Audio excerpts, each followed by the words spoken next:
በጥንት ዘመን ሰዎች ከእውነት መንገድ መራቅ በጀመሩበት ጊዜ ከመካከላቸው አላሁ ስብሓንሁ ወተዓላ አንድ የተለየ ሰው መረጠ። እርሱ በእውነት የተሞላ በመልካም የቆመ በእውቀት የተለየ ነበር። ይህ ነቢይ ሰዎችን ወደ አላሁ ስብሓንሁ ወተዓላ የመራ ሐቅን ያስተማረ ትውልዶችን የቀየረ ነቢይ ነው። እርሱም ነቢዩ ኢድሪስ ዓለይሂ ሰላም ነው። ነቢዩ ኢድሪስ ዓለይሂ ሰላም ከሰው ልጆች መካከል በእውቀትና በጽሑፍ የተለየ በአላህ ዘንድ ከፍ ያለ ደረጃ የተሰጠው ነቢይ ነው።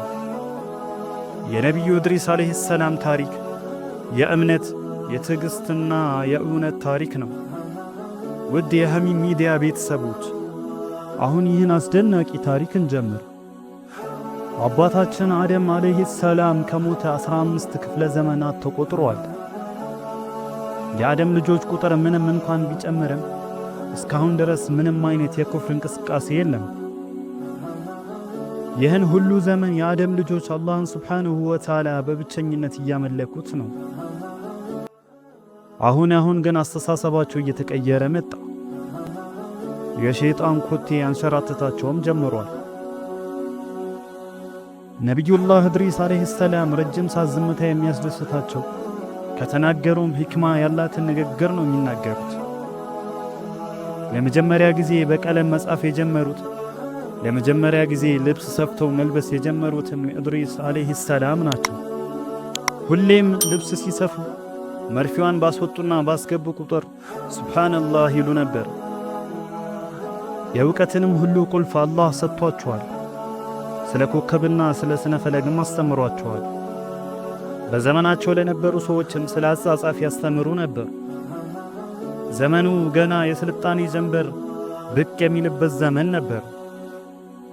ሀገሪቷ ባቢሎን ትባላለች።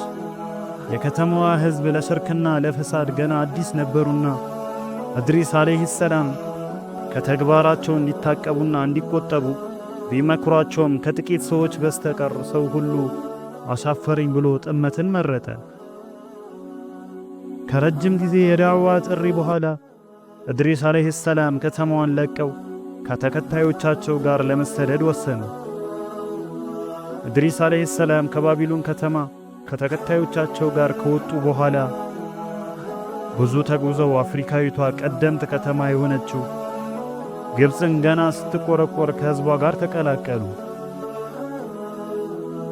ገና ከተማዋ ከመግባታቸው ነበር ወደ አላህና ወደ መልካም ስነ ምግባር ጥሪ ማድረግ የጀመሩት።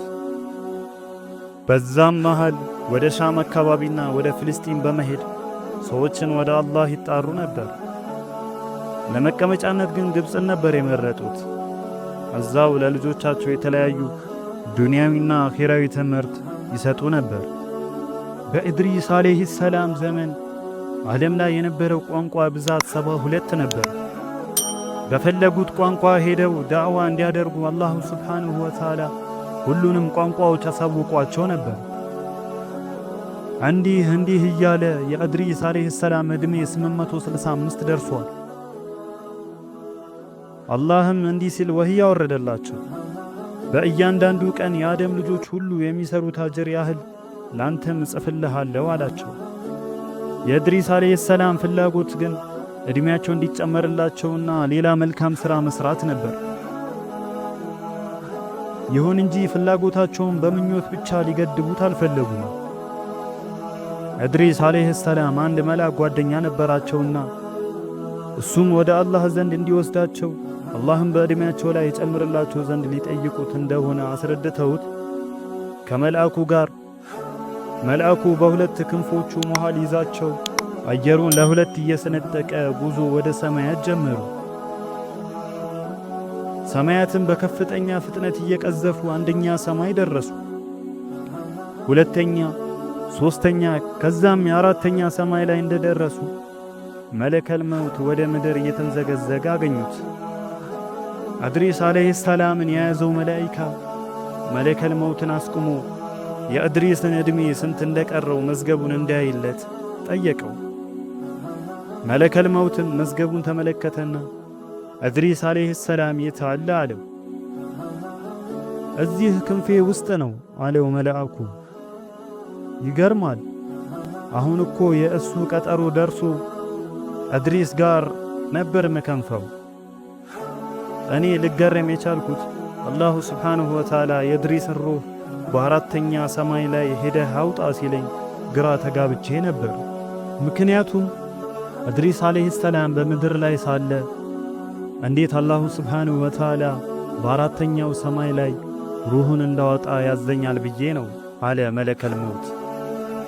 መልአኩም ትንሽ እንዲያቆየው ቢጠይቀውም መለከል መውትም አሁን ነፍሱን እንዳወጣ እዚሁ ነው የታዘዝኩት፣ እዚሁ ነው የማወጣት ብሎ እድሪስ ዓለይሂ ሰላም በተወለዱ በ865 ዓመታቸው በመልአኩ እቅፍ ውስጥ ሳሉ ሩሃቸው በአራተኛው ሰማይ ላይ ወጣች። ለዚህ ነው አላሁ ስብሓንሁ ወተዓላ በሱረቱል መርየም ላይ እንዲህ ያለው፣ በመጽሐፉ እድሪስንም ሄኖክን አውሳ፣ እርሱ እውነተኛ ነቢይ ነበርና ወደ ከፍተኛ ስፍራ አነሳ ነው ያለው። እድሪስ ዓለይሂ ሰላም ከሞቱ በኋላ የሰው ዘሮች ለተወሰኑ ዓመታት አላህን ያለማጋራት በብቸኝነት ያመልኩ ነበር። ትውልድ ትውልድን ይተካልና አላህን በማምለክ ወደር የሌላቸው በዘመኑ ለነበሩት መልካም አርአያ የሆኑ ሰዎች አንድ በአንድ መሞት ጀመሩ። በጊዜው የነበሩት ሕዝቦችም በእነዚያ በደጋግ ሰዎች ሕልፈት እጅጉን አዝነዋል። ሐዘናቸውንም ለማስታገስና እነዚያን ደጋግ የአላህ ባሮችን ለማስታወስ ሐውልት ሊሰሩላቸው ተነጋገሩ። ዕቅዳቸውንም እውን በማድረግ በ5 ትላልቅና ደጋግ ሰዎች ስም 5 ሐውልት በከተማዋ መሃል አቆሙላቸው። የእነዚያ የ5ቱ ደጋግ ባሮች ስምም ወድ፣ ሱዋ፣ የዑስ፣ የዑቅና ነስር ነበር። በዚህ መልኩ እነዚህን ደጋግ ባሮች ሁሌም ያወሷቸዋል።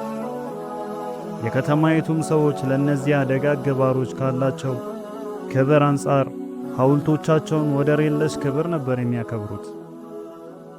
እንዲህ እያለ ሰው ለእነዚያ ሐውልቶች ያለው አመለካከት እየተቀየረ መጣ። በሐውልቱ አጠገብ ሲያልፉ ለሐውልቱ ክብር ሲሉ እያጎወደዱ ማለፍ ጀመሩ። ጊዜው ይሄዳል። ክረምትና በጋ ቀጠሯቸውን ጠብቀው በፍጥነት ይተካካሉ። በክረምት ዝናብ ሲመታው፣ በበጋ ፀሐይ ሲመታው የሐውልቱ ይዘት መቀየር ጀመረ። የከተማይቱ ነዋሪዎች ሐውልቶቹን ከውድመት ለመታደግ አንድ ቤት አምልኮ ውስጥ ሊያስገቧቸው ወሰኑ። ሐውልቶቹን መጠለያ ውስጥ ካስገቡ በኋላ ለሐውልቶቹ ያላቸው ክብር በይበልጥ ጨመረ። በገቡና በወጡ ቁጥር ለሐውልቶቹ ማጎብደድ ጀመሩ። ያን ጊዜ አላሁ ስብሓንሁ ወተዓላ ከነዚያ ሕዝቦች ወደ ቀጥተኛው መንገድ ይመራቸው ዘንድ ኑህ የተባለ መልእክተኛ አስነሳ። ስለ ኑህ ዓለይሂ ሰላም በቀጣይ ክፍል እንነጋገራለን። በአጠቃላይ የነቢዩ እድሪስ ዓለይሂ ሰላም ታሪክ የሚያስተምረን እምነት ከእውቀት ጋር ሲጣመር ያለውን ጥንካሬ ነው። እሳቸው አላህን በማምለክ ብቻ ሳይወሰኑ ለሰው ልጅ የጽሕፈትን፣ የሥነ ከዋክብትንና የሥራ አስፈላጊነትን በተግባር ያሳዩ ታላቅ መሪ ነበር። አላህ በከፍተኛ ደረጃ ከፍ ያደረጋቸውን በዚህ ትጋታቸውና በጽናታቸው ነው። እኛም ከዚህ ታሪክ የምንማረው ዕውቀትን መፈለግና በሥራችን ጠንካራ መሆንን ለአላህም ለሰው ልጆችም ተወዳጅ እንደሚያደርግ ነው። ውድ የሐሚም ሚዲያ ቤተሰቦች የዛሬው ዝግጅታችን በዚሁ ያበቃል። በሌላ ታሪክ እስክንገናኝ ወሰላሙ ዓለይኩም